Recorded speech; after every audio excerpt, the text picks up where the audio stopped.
देख के नाचा वो मारपीट हो जाही।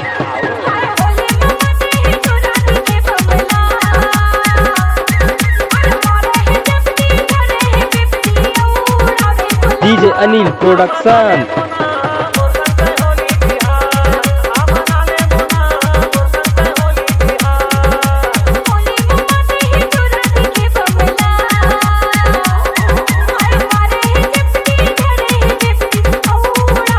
DJ Harshodhan production.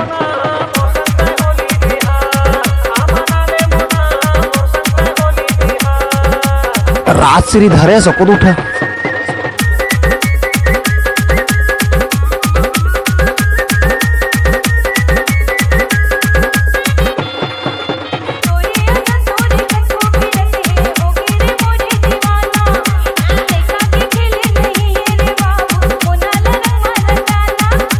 DJ Anil production.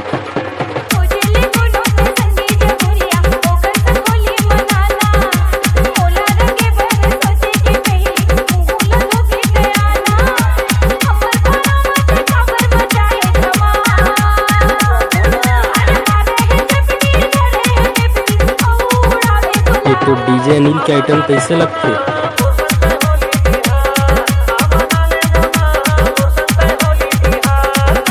DJ Harshodhan production.